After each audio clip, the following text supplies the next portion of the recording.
Recording in progress.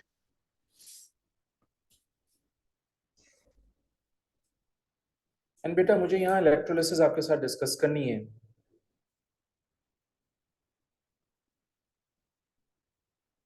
Electrolysis का जो concept है उसको अंडरस्टैंड करने के लिए हम सबसे पहले इलेक्ट्रोकेमिकल सीरीज देखेंगे।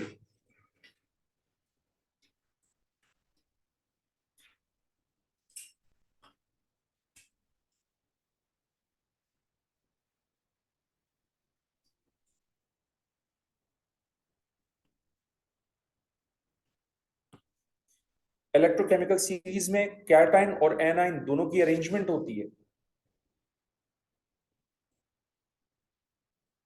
तो मैं यहां सबसे पहले कैटाइन की अरेंजमेंट करता हूं।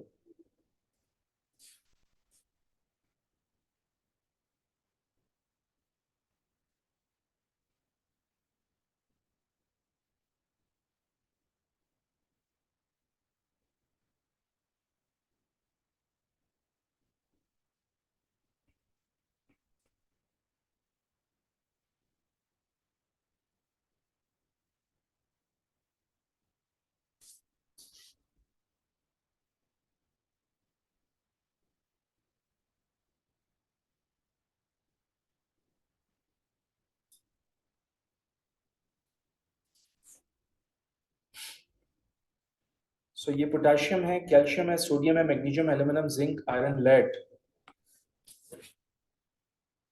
हाइड्रोजन।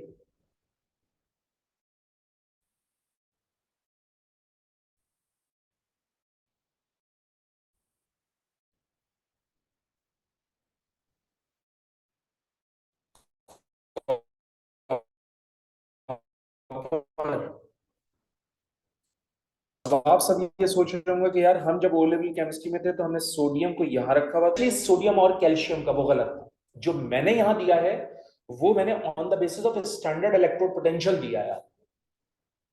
ऑलराइट, मैंने किस बेसिस के ऊपर दिया है? स्टैंडर्ड। तो अगर वैल्यू देखोगे तो इसकी वैल्यू है -2.91, इसकी वैल्यू है -2.87, इसकी वैल्यू है -2.71, इसकी वैल्यू है -2.38, एल्यूमिनियम है 1.66, जिंक है -0.76, ये है के पास -0.40 एंड देन सो ऑन। तो ये on the basis of electrode potential है, इसलिए ये करेक्ट ऑर्डर है। ओ लेवल से आप परेशान नहीं हो, ठीक है? सोडियम और कैल्शियम की प्लेसमेंट से परेशान नहीं हो, लेकिन इसी को यूज करने का एक क्राइटेरिया, और क्राइटेरिया ये है कि अगर इलेक्ट्रोलाइट में मल्टीपल कैटाइंस हैं तो मुझे कैसे पता चलेगा कि पहले कौन सा इलेक्ट्रोलाइट में से डिस्चार्ज होगा? तो याद रखिएगा, जिस कैटाइन की एसिडी की वैल्यू मोर पॉजिटिव होगी it will discharge first from the electrolyte. Cation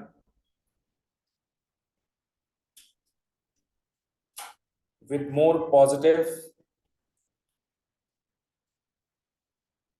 acidic value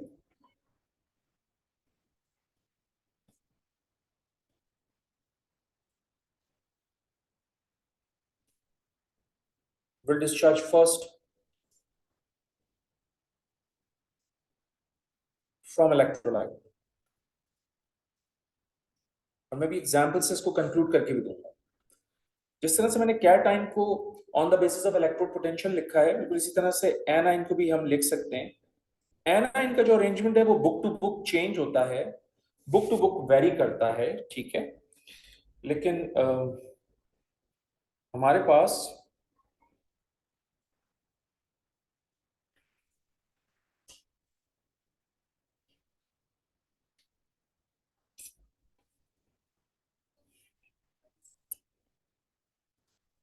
A9 का अरेंजमेंट है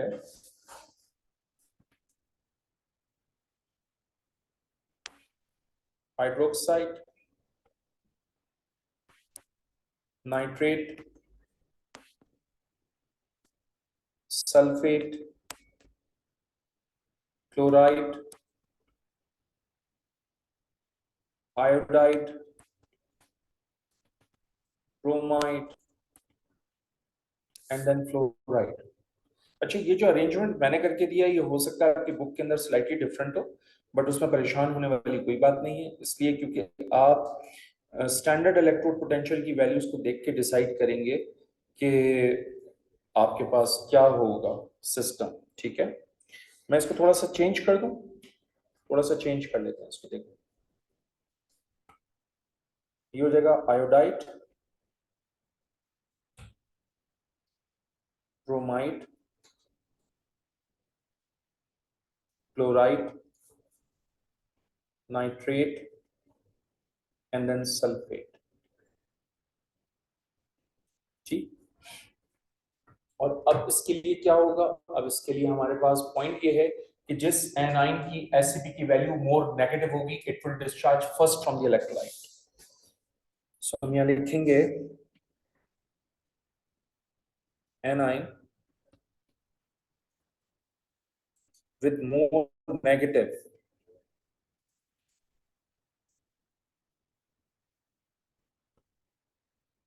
acid value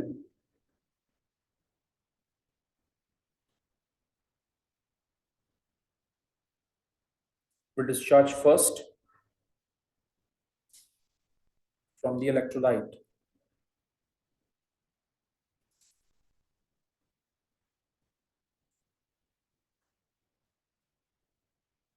Okay, so let's talk about some examples here. Okay, हम सबसे पहले डिस्कस कर लेते हैं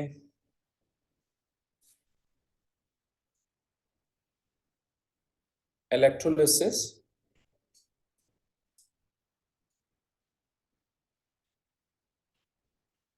of molten zinc bromide.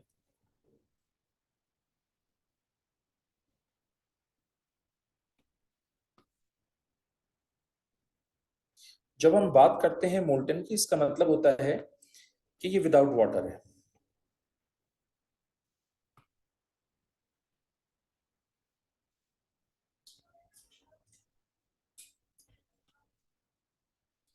इसका इलेक्ट्रोलाइट सिर्फ एक कैटायन होगा, सिर्फ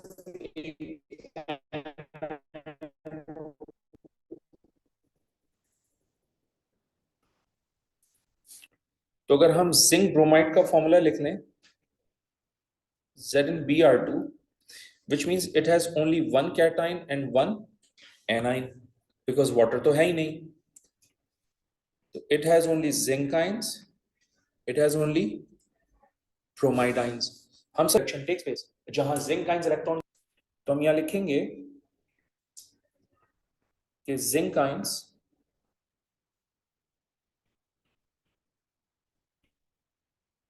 goes towards cathode। ओके, और reduction takes place at cathode.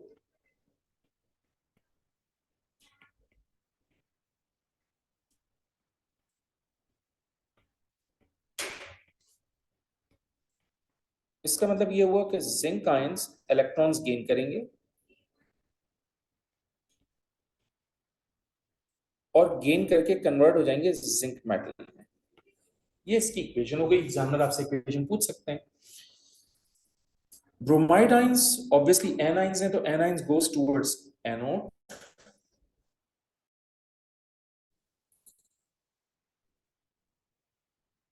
तो bromide ions goes towards anode. और हम सब जानते हैं कि एनोड पे हमेशा ऑक्सीडेशन का प्रोसेस होता है।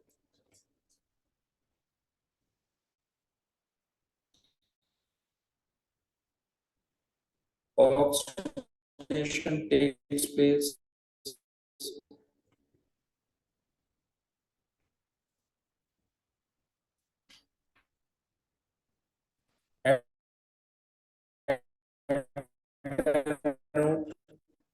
एंड ऑब्वियसली देखो ये ब्रोमाइड आयंस हैं, ये इलेक्ट्रॉन।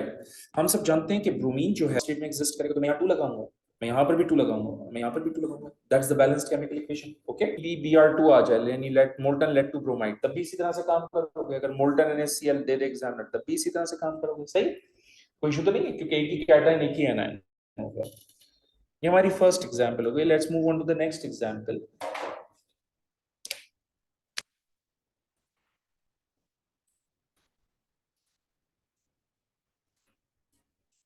और नेक्स्ट एग्जांपल है हमारे पास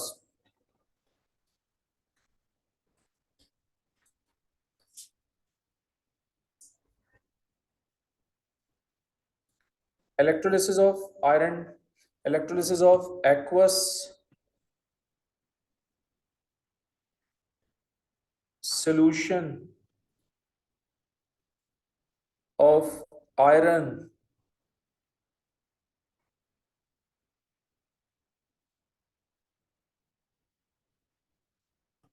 to sulfate.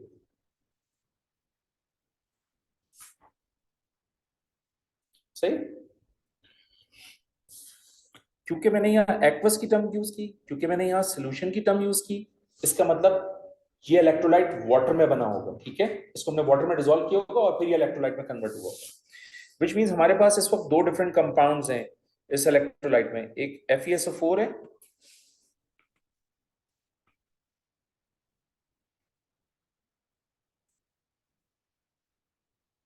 और दूसरा वाटर है, क्योंकि दो डिफरेंट कंपाउंड्स है, which means we have two different cations and two different anions. ये 2+ है, यहां से H+ होगा। एनाइन की बात करते हैं तो यहां से सल्फेट आइंस हैं,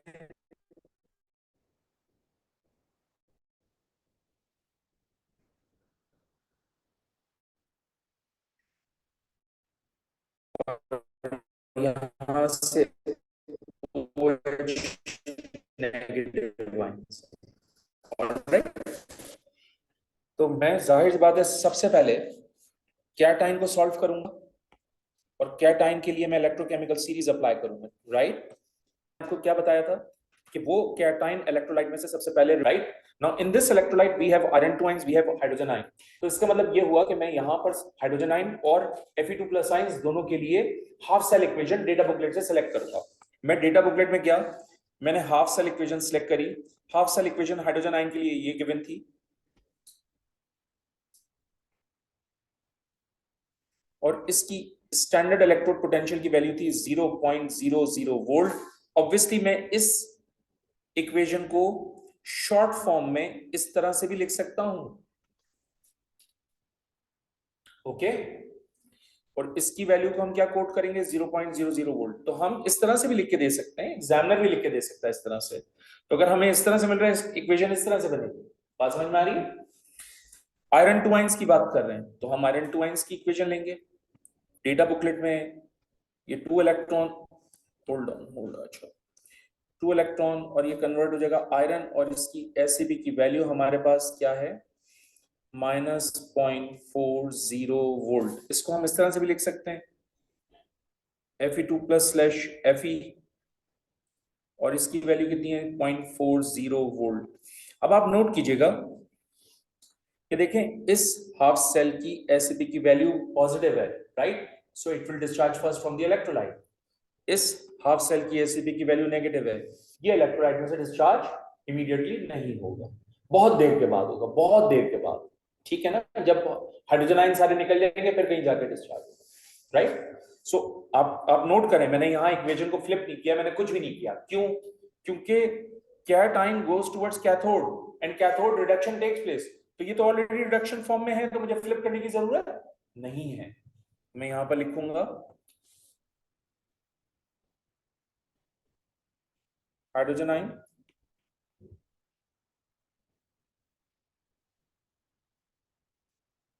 discharge first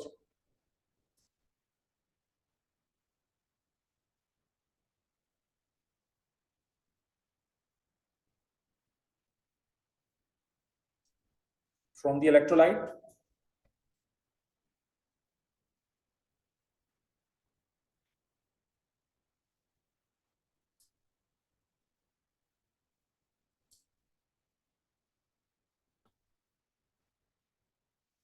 because of positive SEP value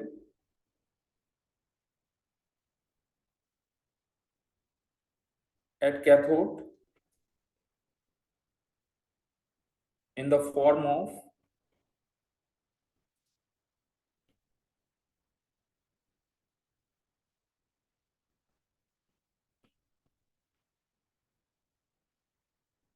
hydrogen gas. और हाइड्रोजन गैस का टेस्ट क्या होता है, hydrogen gas burns with a pop sound with a blue flame, alright. तो ये भी पूछ सकता है एग्जामिनर हमसे। तो हमारी इक्वेशन एग्जैक्टली वही होगी जो कि हमने डेटा बुकलेट से लिए, बट दिस टाइम हम उसमें रिवर्सिबल एरो नहीं लगाएंगे, हम सिंगल एरो लगाएंगे, क्योंकि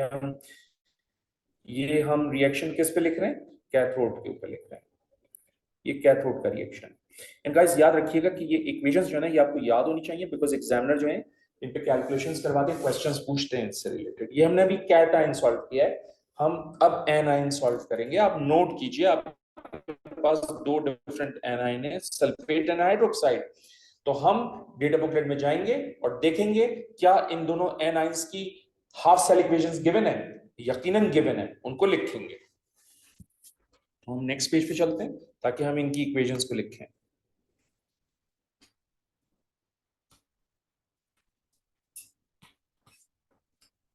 ठीक है जी। अब डेटा बुकलेट में गए तो सल्फेट आयन की इक्वेशन ये गिवन है,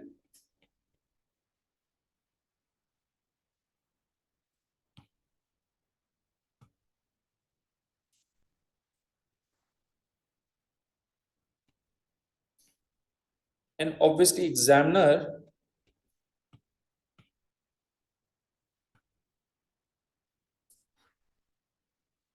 इसकी वैल्यू कितनी दी हुई है आपको, +0.15 वोल्ट।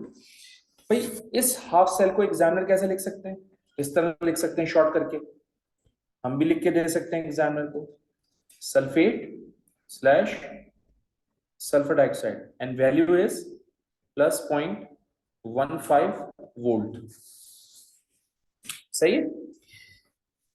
दूसरी इक्वेशन है हमारे पास O2 + 2H2O +4 electron, reversible sign, 4OH negative. ये इक्वेशन भी डेटा बुकलेट के अंदर गिवन है, और इसकी एसिपी की वैल्यू एग्जामिनर ने हमें दी हुई है +0.44 वोल्ट। इस इक्वेशन को हम शॉर्ट करके कैसे लिखेंगे, O2 स्लैश 4 हाइड्रोक्साइड आइंस, और इसकी वैल्यू है +0.44 वोल्ट, है ना। हम सब प्रीवियस लेक्चर में ये पढ़कर आ रहे हैं कि भाई A9 always goes towards anode, और एनोड पे होता है हमेशा ऑक्सीडेशन का प्रोसेस। तो ये तो इक्वेशंस इस वक्त रिडक्शन फॉर्म में लिखी है, इसका मतलब ऑक्सीडेशन फॉर्म में लिखने के लिए मुझे इन दोनों इक्वेशंस को फ्लिप करना होगा। जब मैं इन दोनों इक्वेशंस को फ्लिप करूंगा तो ऑब्वियसली इन दोनों की वैल्यूज भी फ्लिप होंगे। तो हम फ्लिपिंग करते हैं, ये बात लिखते हैं। At anode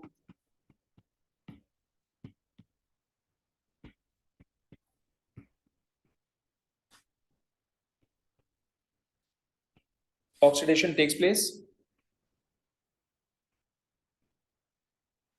so we need to flip the equation.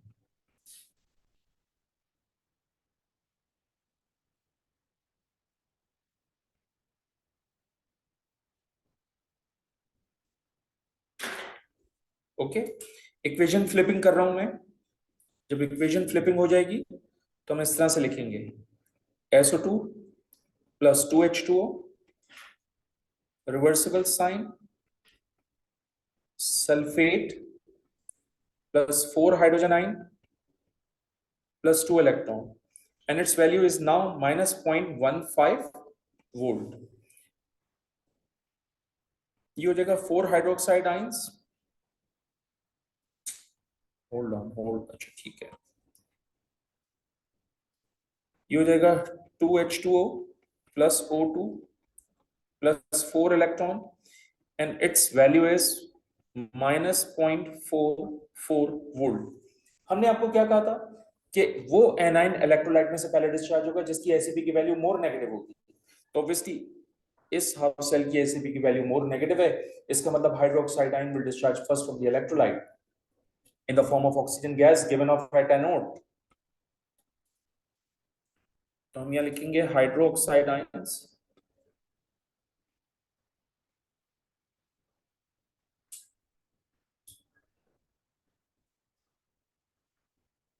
will discharge at anode in the form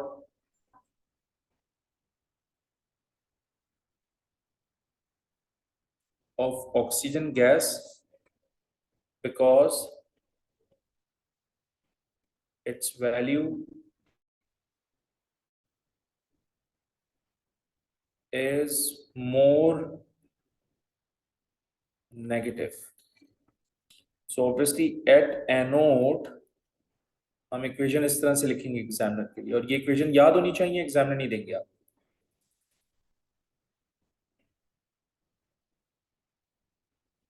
and obviously oxygen gas release होती है, तो oxygen gas relights a glowing splinter, ये इसका टेस्ट है। ओके, तो एनाइन को कैसे डील करना है ये देखना है। कैटाइन एनाइन सेपरेट डील करेंगे, सेपरेट पॉइंट्स दिए हुए, मिक्स नहीं करेंगे, मर्ज नहीं करेंगे, कंफ्यूज नहीं होंगे किसी भी चीज के अंदर।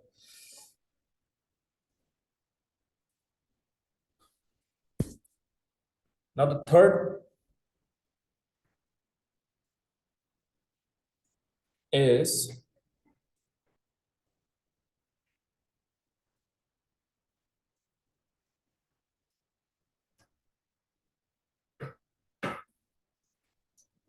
तो थर्ड हमारे पास होगा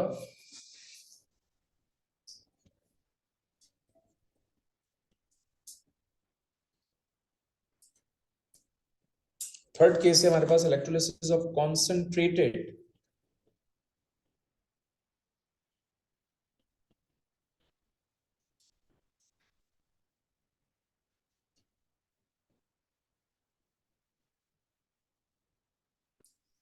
सोडियम क्लोराइड।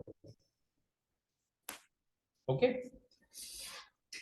बिकॉज कॉन्सेंट्रेटेड की टर्म यूज हुई है, इसका मतलब हमारे पास वाटर मॉलिक्यूल भी होगा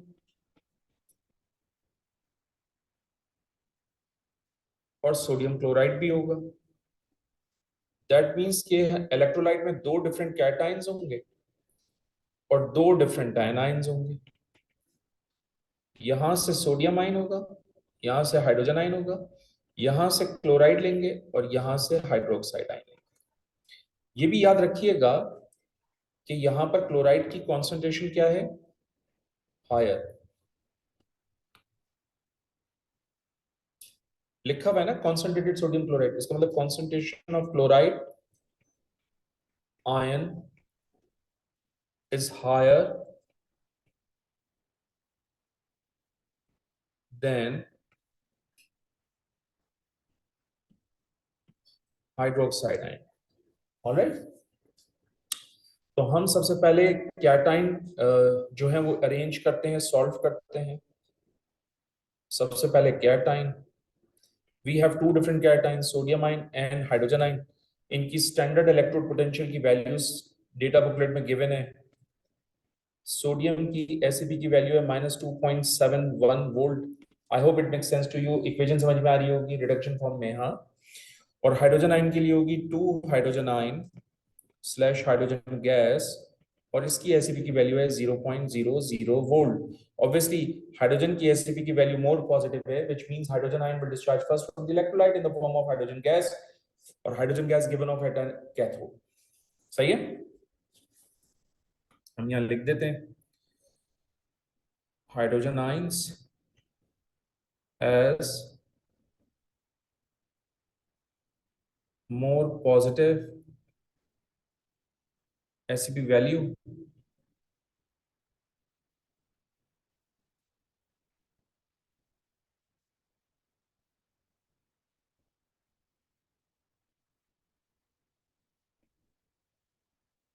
so it will discharge first from the electrolyte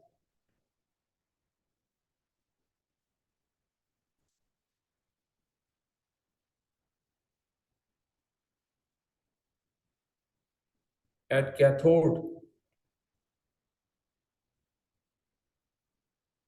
in the form of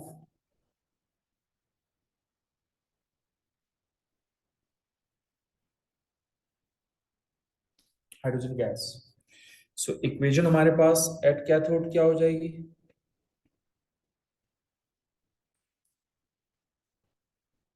2 hydrogen ions, 2 electrons, arrow, H2 gas. ठीक है, ये हमारा कैटाइन सॉर्ट हो गया। अब हमें एनाइन सॉर्ट करना है, लेकिन याद रखिएगा कि क्लोराइड की concentration as compare to hydroxide ion greater है, हायर है।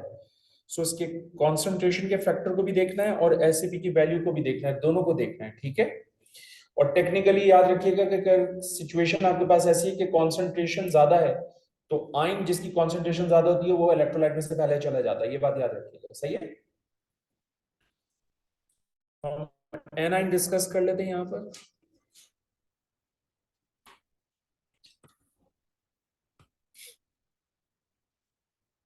ऑब्वियसली हमारे पास दो डिफरेंट हाफ सेल्स हैं। एक क्लोरीन है जिसकी एसिपी की वैल्यू +1.36 वोल्ट है, और दूसरा जो है वो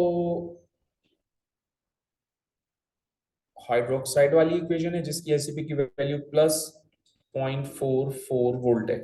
आप जानते हैं कि ये इस वक्त रिडक्शन फॉर्म में दोनों इक्वेशंस है ना, इनको ऑक्सीडेशन फॉर्म में करने के लिए फ्लिप करके लिखूंगा मैं। So flip the half sales.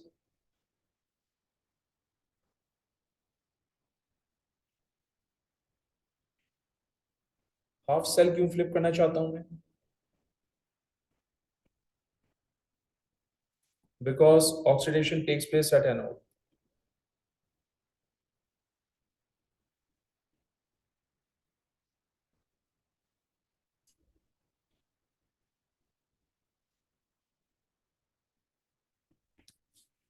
सही। सो अब क्या होगा? अब होगा ये कि जाहिर सी बात है, आप इसको फ्लिप करोगे तो वैल्यू फ्लिप हो जाएगी। तो ये बनेगा 2Cl-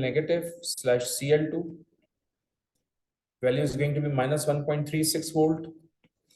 ये हो जाएगा आपके पास 4OH- and its value is +1.36, sorry, +0.44 volt. आप देख सकते हैं ये वैल्यू मोर नेगेटिव है, और इसकी कॉन्सेंट्रेशन भी ज्यादा है, और इसकी कॉन्सेंट्रेशन भी ज्यादा है। बात समझ में आ रही है? तो क्योंकि ये मोर नेगेटिव ऐसी भी वैल्यू हो गई है और इसकी कॉन्सेंट्रेशन भी ज्यादा है, इसका मतलब it will discharge first from the electrolyte in the form of chlorine gas which is given off at anode. हम यहाँ लिखेंगे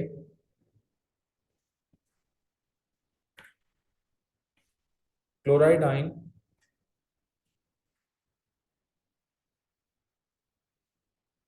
will discharge first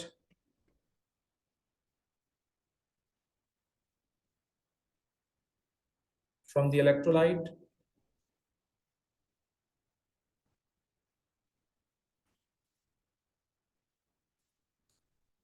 at anode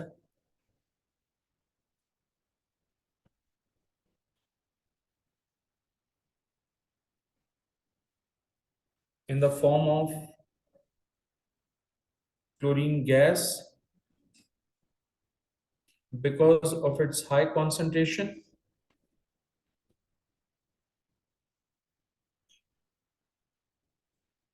and more negative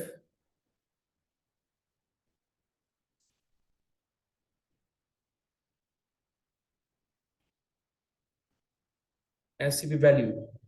सो हम यहाँ at anode इस इक्वेशन को इस तरह से लिख सकते हैं, 2Cl- arrow Cl2 +2 electron. Okay, सो ये हमारा इलेक्ट्रोलिसिस का टॉपिक भी कंप्लीट। तो technically I am done with the electrochemistry chapter, लेकिन मैं चाहता हूं कि जितना टाइम रहता है हम उसमें कुछ क्वेश्चंस अटेम्प्ट कर लें, सो दैट हमारा ये चैप्टर प्रॉपर कंप्लीट हो जाए। सही है?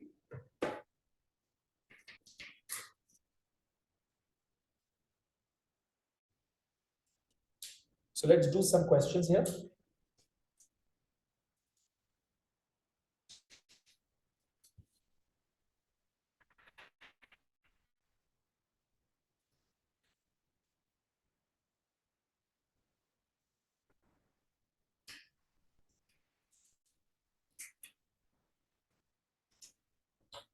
Okay, let me take out the data booklet also.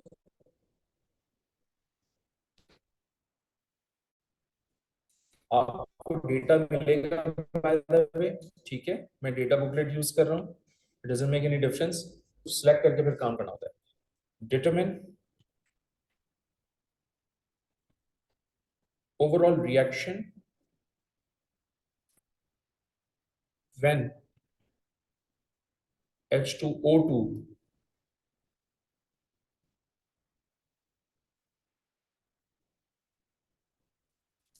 चली गई जी बेटा। हेलो।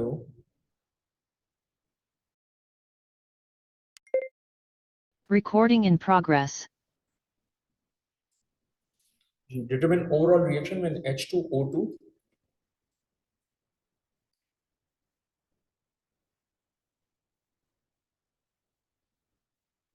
is treated with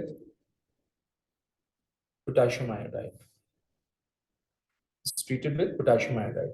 तो अब जरा देखिएगा डेटा बुकलेट में दो इक्वेशंस हैं H2O2 की।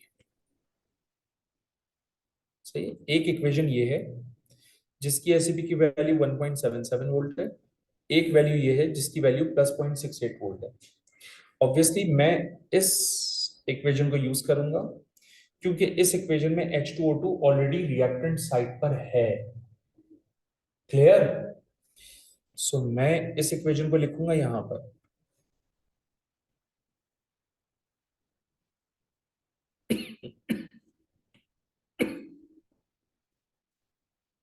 To hydrogen ion plus 2 electron, reversible sign 2H2O, और इसकी वैल्यू है 1.77 वोल्ट। हम सब जानते हैं कि पोटेशियम स्पेक्ट्रेटर आयन होता है, कैंसिल हो जाएगा तो आयोडाइड बचेगा। आयोडाइड के लिए सिर्फ एक ही इक्वेशन गिवन है डेटा बुकलेट में, उसकी हाफ सेल इक्वेशन लिखते हैं।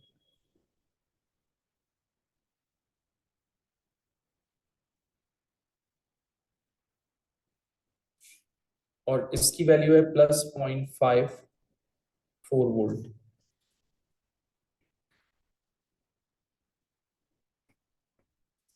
सॉल्यूशन H2O2 की मोर पॉजिटिव वैल्यू है, इसलिए इसको हम रिडक्शन फॉर्म में एज इट इज कॉपी कर लेंगे।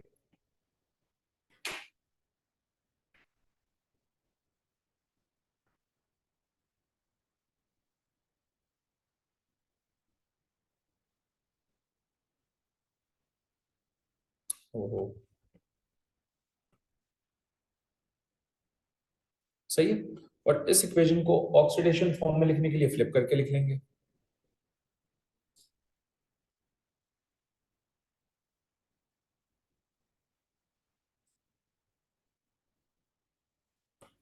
Number of electrons already balanced है, क्योंकि number of electrons already balanced है इसलिए एक दूसरे से कैंसिल होंगे और आपकी फाइनल इक्वेशन होगी H2O2 plus 2 hydrogen ion plus iodide ion, single arrow 2H2O plus I2। Right, आप इसकी ई नॉट सेल की वैल्यू भी डिटरमिन कर सकते हो, क्योंकि वो बहुत आसान है, वैल्यूज प्लग इन करके आंसर निकालना हो रहा है इसलिए नहीं। लेकिन मेरा प्राइम फोकस ये है कि यार आप नोट करें, when H2O2 is treated with potassium iodide, ये जो आपके इक्वेशन, ये जो वर्डिंग है क्वेश्चन की, ये आपकी ओवरऑल इक्वेशन से टैली हो जाए तो इसका मतलब आपने इक्वेशन का सिलेक्शन भी बिल्कुल ठीक किया हुआ है और आपने क्वेश्चन भी बिल्कुल ठीक किया हुआ है। लेकिन अगर क्वेश्चन की वर्डिंग्स आपकी ओवरऑल इक्वेशन से मैच नहीं हो रही, इसका मतलब चॉइस ऑफ इक्वेशन भी गलत है, क्वेश्चन भी गलत है, ये याद रखिएगा। आप नोट करें, यहां लिखा हुआ है when H2O2 is treated with potassium iodide, then it means H2O2 and potassium iodide should react together, which means both of them should be present on the reactant side। और ये रिएक्टेंट साइड पर available है ना? और आपको अब पता चला कि मैंने ये +0.68 वोल्ट वाली वैल्यू क्यों नहीं यूज की, क्योंकि इसमें H2O2 रिएक्टेंट साइड पे नहीं था, वो आयोडाइड से रिएक्शन नहीं करता। That's what you need to think while selecting the equation. Let's move on to the next question.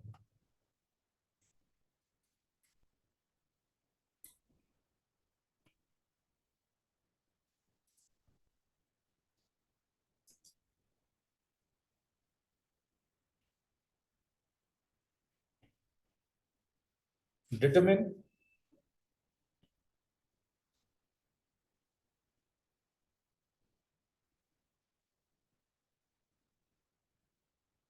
overall equation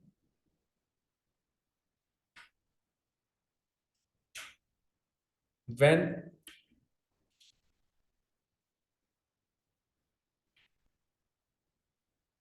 chlorine reacts with sulphur dioxide gas. So हम data booklet से equation का selection करते हैं।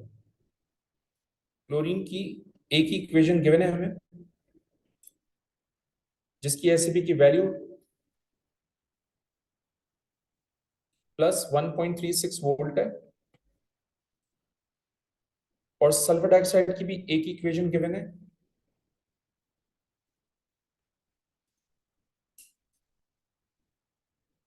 और जिसकी ACP की value है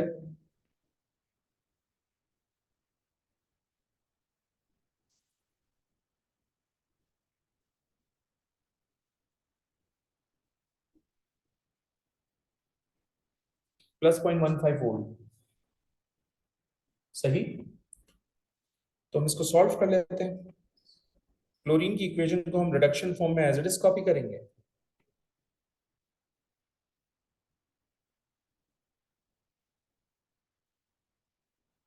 sulphur dioxide की इक्वेशन को फ्लिप करके लिखेंगे।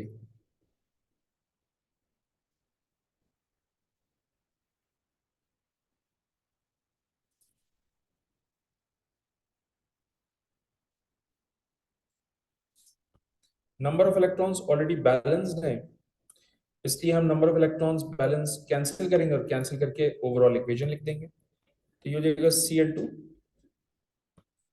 Plus SO2 plus 2H2O, single arrow, 2 chloride ions plus sulfate ions and plus 4 hydrogen ions।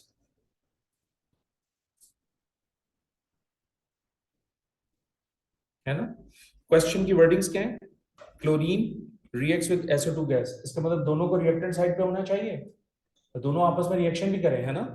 देखिए दोनों रिएक्टेंट साइड पे दोनों रिएक्शन कर रहे हैं, इसका मतलब चॉइस ऑफ इक्वेशन ठीक, इक्वेशन का सिलेक्शन ठीक, क्वेश्चन भी ठीक। Next question,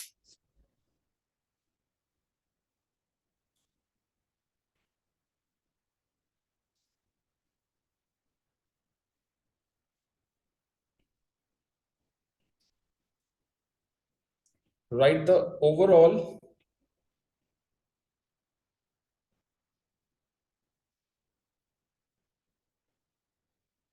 cell equation when iodine reacts with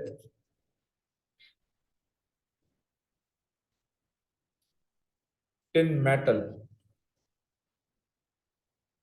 मैंने आपसे कहा था अगर क्वेश्चन में मेटल की इंस्ट्रक्शन है तो मेटल वाली इक्वेशन यूज होगी, तो अभी टिन मेटल कह दिया, इसका मतलब मेटल वाली इक्वेशन यूज करनी है मैंने, है ना? चलो let's select the equation. Tin ये रहा हमारे पास, SN ये रहा टिन, इसकी वैल्यू है -0.14 वोल्ट।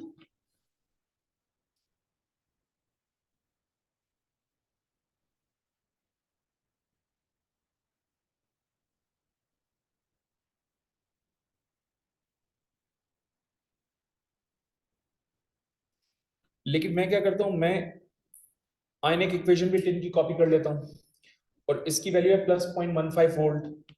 अब आप सोच रहे होंगे कि मैं ऐसा क्यों कर रहा हूं, है ना? तो कंक्लूजन एंड में दूंगा मैं आपको।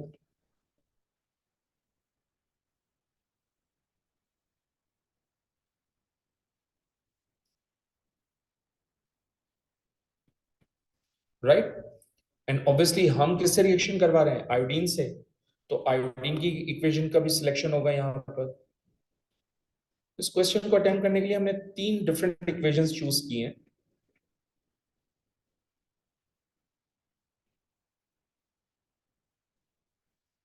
और आप नोट करें, इसमें आयोडीन की एसिपी की वैल्यू मोस्ट पॉजिटिव, इसका मतलब iodine enough stronger oxidising agent है, राइट?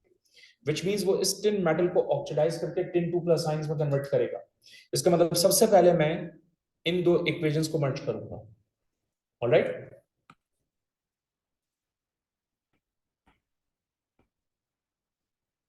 क्योंकि आयोडीन की इक्वेशन मोर पॉजिटिव है, इसकी आयोडीन की इक्वेशन को हम एज इट इज कॉपी कर लेंगे। और इस टिन मेटल वाली इक्वेशन को ऑक्सीडेशन फॉर्म में लिखने के लिए फ्लिप करके लिखेंगे क्योंकि इसकी वैल्यू नेगेटिव है।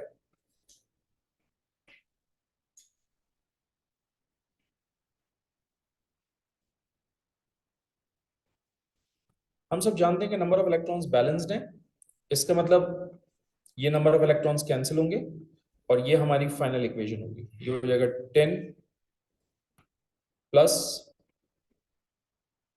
I2 10 2 plus 2I negative, right. या किरण में इसकी ई नॉट सेल की वैल्यू भी कैलकुलेट कर सकता हूं, एग्जामिनर से कैलकुलेट करवा सकते हैं, राइट। लेकिन ये एक फॉर्मेट हो गया। दूसरा फॉर्मेट देखो, दूसरा फॉर्मेट ये है कि मैं इन दो इक्वेशंस को मर्ज कर दूं, यानी आयोडीन की इक्वेशन को मैं as it is reduction form में लिखूं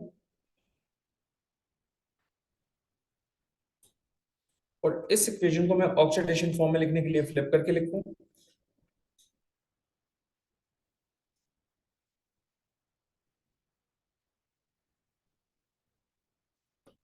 number of electrons already balanced हैं, इसलिए इलेक्ट्रॉन्स कैंसिल करूं और मेरे पास फाइनल इक्वेशन कुछ इस तरह से आ जाएगी कि ये I2 होगा प्लस 10 2 प्लस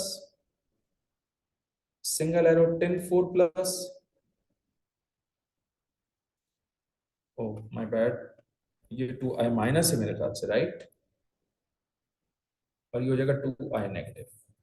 ओके, आप नोट कर रहे हैं, ये भी एक ओवरऑल इक्वेशन है, इसकी भी ई नॉट सेल डिटरमिन कर सकते हैं आप। ये भी एक ओवरऑल इक्वेशन है, इसकी भी ई नॉट सेल डिटरमिन कर सकते हैं आप। लेकिन जब इस तरह का क्वेश्चन होता है तो ये दोनों इक्वेशंस मर्ज नहीं हो सकती हैं आपस में।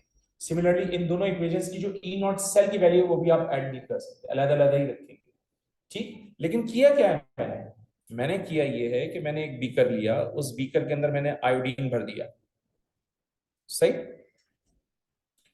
मैंने क्या किया, इस बीकर के अंदर टिन मेटल को ऐड किया। जब मैं टिन मेटल को ऐड करूंगा तो जाहिर सी बात है आयोडीन ऑक्सीडाइजिंग एजेंट होता है, वो इस टिन मेटल को ऑक्सीडाइज करके टिन 2 प्लस आयंस में कन्वर्ट कर देगा। यानी इस बीकर के अंदर टिन 2 प्लस आयंस अवेलेबल है। अनरिएक्टेड आयोडीन कुछ ना कुछ होगा, वो इस टिन 2 प्लस आयंस को फर्दर ऑक्सीडाइज करके टिन 4 आयंस में कन्वर्ट करेगा। That's called successive oxidation process. एक साथ ये दोनों प्रोसेस हो रहे होंगे, ऑलराइट। सो अगर मुझसे एग्जामिनर ये पूछे कि भाई फाइनल प्रोडक्ट का फॉर्मूला बताओ, तो मैं इन दोनों को मर्ज करके फाइनल प्रोडक्ट का फॉर्मूला बताऊंगा, and that's going to be what, SnI4। इसको कहते हैं सक्सेसिव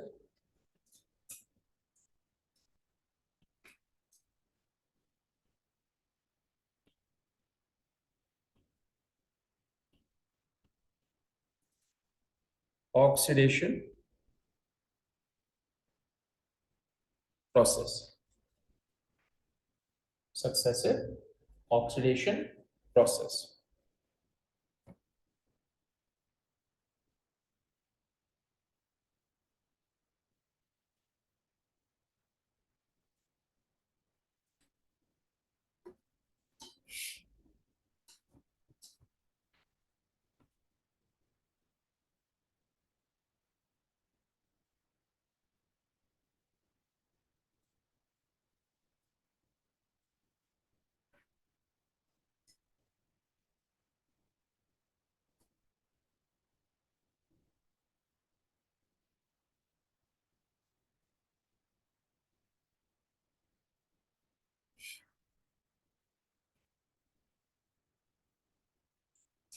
अगर हमने सक्सेसिव ऑक्सीडेशन प्रोसेस करवाया है तो इसी तरह से सक्सेसिव रिडक्शन भी हो सकता है, okay.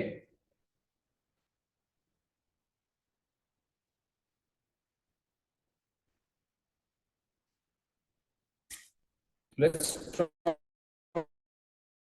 About that.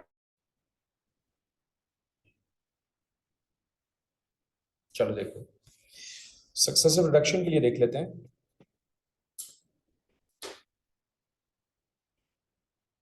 Oh, not calculate, determine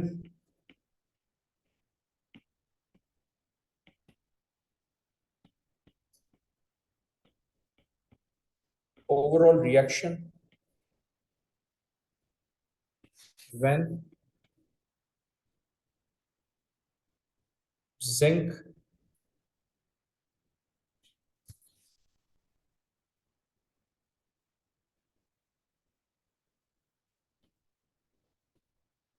is treated with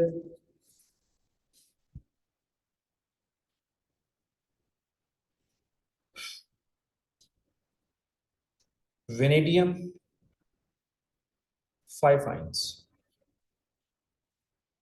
okay, vanadium 5 ions, ये आयन देख लीजिएगा। हाँ, दिस इज वेनेडियम 5 आयंस और मैं किससे रिएक्शन करवा रहा हूँ? जिंक से।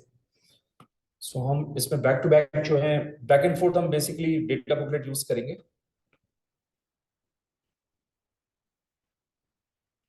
सबसे पहले तो मैं जिंक की half cell equation data booklet से सिलेक्ट करूंगा और ये इक्वेशन हो जाएगी -0.76 वोल्ट। एग्री।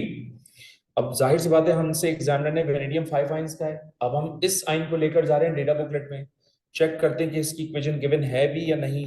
तो आप नोट करें, इसकी इक्वेशन ये गिवन है ना। तो हम, और इसकी वैल्यू है 1.00 वोल्ट, तो हम इसको लिखते हैं।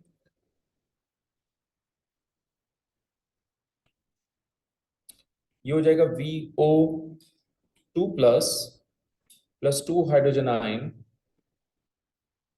Plus electron reversible sign VO2 plus H2O।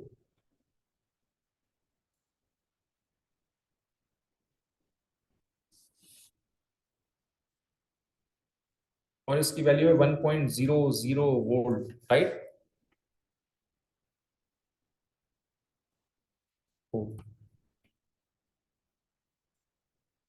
अब इसको सॉल्व कर लेते हैं। तो हम इस इक्वेशन को रिडक्शन फॉर्म में एज इट इज कॉपी करेंगे।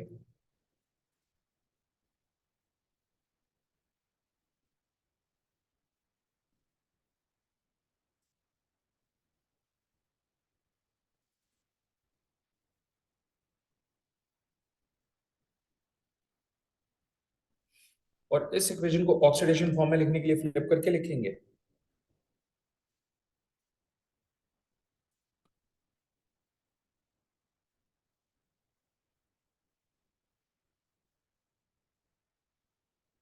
नंबर ऑफ इलेक्ट्रॉन्स बैलेंस करने के लिए हम इक्वेशन को 2 से मल्टीप्लाई करेंगे।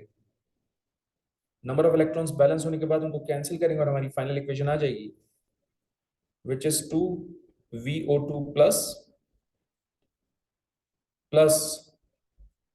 4 hydrogen ion plus zinc ions plus 2 VO2 plus 2 H2, है ना। मैंने कौन सा आयन फॉर्म कर लिया यहां पर? VO2 plus. अब ये VO2 प्लस क्या एग्जिस्ट करता है डेटा बुकलेट में? चेक करते हैं। ये रहा VO2 प्लस और इसकी वैल्यू क्या गिवन है हमें? +0.34 वोल्ट। अब ये इस जिंक के साथ इंटरेक्ट कर लेगा, राइट। तो हमारी सेकेंड इक्वेशन अगले पेज पे होगी।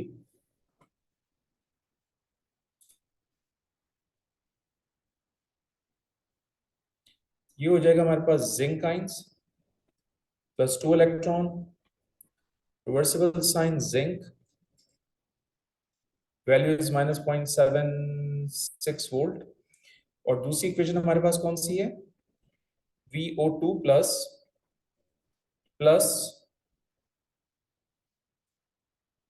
2 hydrogen ion plus 2 electron plus 2 hydrogen ion plus 2 electron और electron plus electron. My god, sorry, मैं बार बार देख रहा हूँ बेटा डेटा बुकलेट। ये हो जाएगा V3 प्लस H2O और इसकी वैल्यू कितनी है? +0.34 वोल्ट। यस और नो? इसको सॉल्व कर लो। So, इस वैल्यू को हम सॉरी इस इक्वेशन को हम रिडक्शन फॉर्म में एज इट इज लिखते हैं क्योंकि इसकी वैल्यू मोर पॉजिटिव है।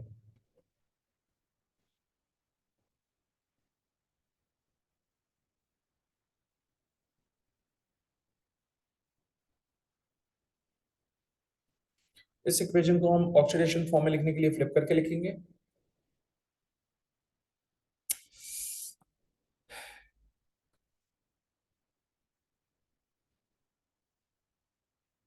सो फ्लिपिंग के बाद होगा बैलेंसिंग, नंबर ऑफ इलेक्ट्रॉन्स को इससे मल्टीप्लाई कर लेंगे हम 2 से, ये इलेक्ट्रॉन्स बैलेंस होकर कैंसिल हो जाएगा और हमारी फाइनल इक्वेशन हो जाएगी zinc plus 2 VO 2 plus plus 4 hydrogen ion single arrow 2 V 3 plus plus 2 H2O plus Zn2 plus. Agree? क्या बनाया है मैंने? V3 plus. चेक करते हैं कि V3 प्लस अवेलेबल है या नहीं, ये चेक करने जा रहे हैं। ये रहा V3 प्लस, और इसकी एसिपी की वैल्यू कितनी है? -0.26, और इसकी कितनी वैल्यू है जिंक की? -0.76। तो इसका मतलब इन दोनों को भी मर्ज कर सकता हूं मैं, है ना? चलो थर्ड,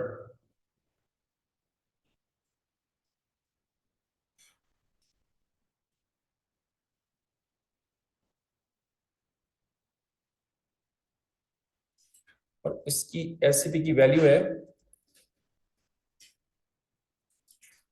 -0.76 वोल्ट।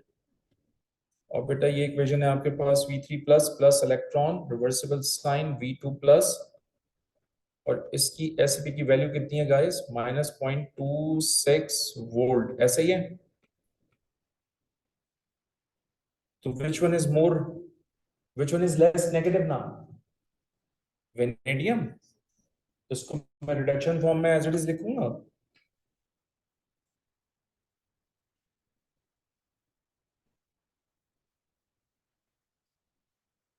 और इसको ऑक्सीडेशन फॉर्म में लिखने के लिए फ्लिप करके लिखूंगा।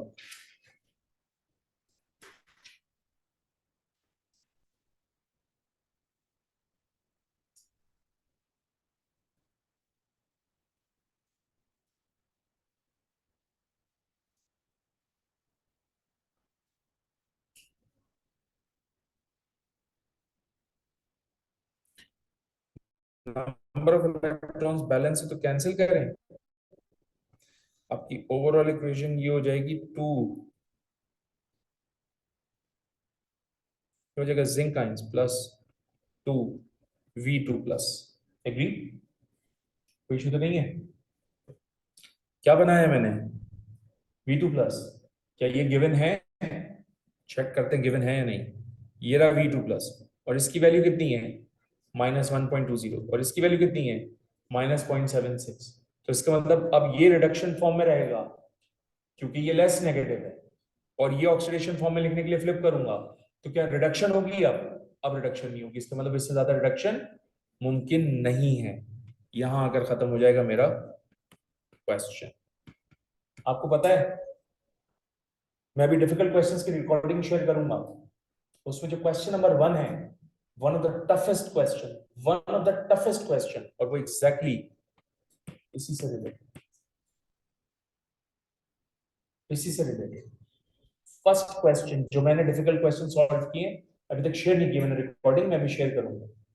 यू विल चेक, उसका क्वेश्चन 1 इसी कॉन्सेप्ट से रिलेटेड है। तकरीबन 20-25 मिनट्स लगे मुझे एक्सप्लेन करने में, क्यों ले रहा हूं, किस लिए ले रहा हूं, वर्किंग समझाई कि भाई क्यों ले रहा हूं मैं ये आंसर, और मैं ले रहा हूं तो उसका रीजन क्या है। Okay, end of electrochemistry today. I'll start another chapter from next class, okay?